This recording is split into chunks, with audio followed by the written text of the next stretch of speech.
जी बच्चों, ये हमने किया था टेस्ला तक मैंने आपको बताया था। ठीक है, नेक्स्ट ये जो फार्मूला लिखा हुआ है F = IL क्रॉस B, इसके बारे में मैं आपको बताती हूँ।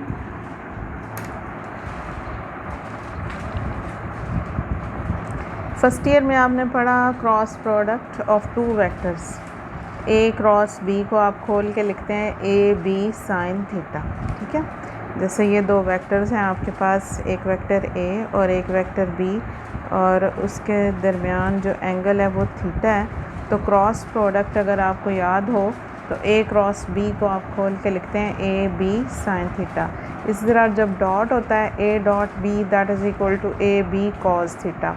तो क्रॉस प्रोडक्ट की हम बात कर रहे हैं A क्रॉस B, तो AB sin थीटा, या AB sin थीटा को आप किस तरह से लिख सकते हैं, A क्रॉस B के तौर पर।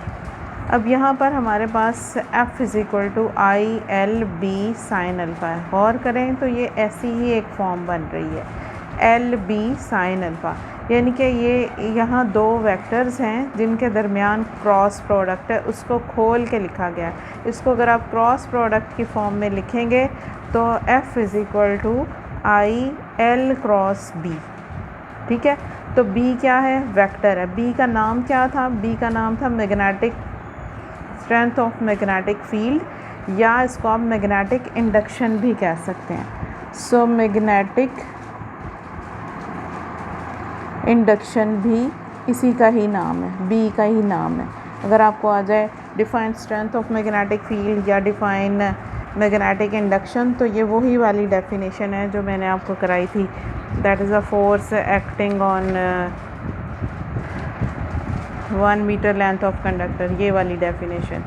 तो इसी B का नाम जो है वो मैग्नेटिक इंडक्शन भी है। ठीक है, तो ये ILB sin अल्फ़ा को आप लिख सकते हैं क्रॉस प्रोडक्ट की फॉर्म में IL क्रॉस B। L जो है वो कंडक्टर की लेंथ है, चूँकि लेंथ जो है एक स्केलर क्वांटिटी है, तो L की डायरेक्शन हम किस तरह से लेंगे, L की डायरेक्शन वो लेंगे जो करंट की डायरेक्शन होगी। जिस डायरेक्शन में करंट फ्लो कर रहा होगा वही डायरेक्शन आप L की लेंगे। अब चूँकि L क्रॉस B है, जिस तरह A क्रॉस B में आपके पास रिजल्टेंट एक वेक्टर आता है, तो उस वेक्टर की जो डायरेक्शन होती है वो क्रॉस प्रोडक्ट के लिए एक रूल है डायरेक्शन निकालने के लिए, that is the right hand rule. तो direction of A cross B की जो है वो फाइंड आउट करने के लिए कौन सा रूल यूज़ किया था फर्स्ट ईयर में, राइट हैंड रूल। वो राइट हैंड रूल क्या था कि अगर ये वेक्टर A है और ये वेक्टर B है, तो इनका जो रिज़ल्टेंट वेक्टर होगा A क्रॉस B का जो रिज़ल्टेंट वेक्टर होगा वो किधर को होगा, वो थोड़ा सा अगर आपको याद हो तो हमने राइट हैंड इस तरह से जो है वो रखा था, right hand in the direction of vector A, और इसको पकड़ के रोटेट करवाया था टूवर्ड्स B। तो ये जो थंब है ऊपर को आ रहा है, that is the direction of the resultant vector. बिल्कुल इस तरह, जिस तरह से ये वेक्टर A है और ये वेक्टर जो है दैट इज़ B वेक्टर। तो A को राइट हैंड से जो है बिल्कुल राइट हैंड से पकड़ना है, राइट हैंड की fingers in the direction of A रखेंगे और इसको पकड़ के रोटेट करवाएंगे। तो ये देखिए मेरा थंब जो है वो ऊपर की तरफ, that is the resultant vector C। ये इस तरह से जो है वो आपको नज़र आएगा, ये A B और ये इनका रिजल्टेंट वेक्टर C, इस तरह से।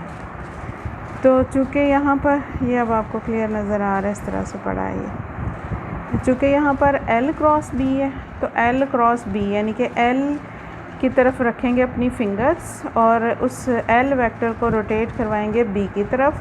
तो जिधर को आपका थंब होगा वो F की डायरेक्शन होगी, ठीक है ना, वो रिजल्टेंट वेक्टर की। यानी कि L को रोटेट करवाना है, जैसे A को घुमाया किसकी तरफ, B की तरफ। तो जो उंगलियां हैं, फिंगर्स हैं, फिंगर्स किस डायरेक्शन में रखते हैं, A की डायरेक्शन में, और जो थंब आता है आपका, वो थंब जो है वो रिजल्टेंट वेक्टर की डायरेक्शन होता है।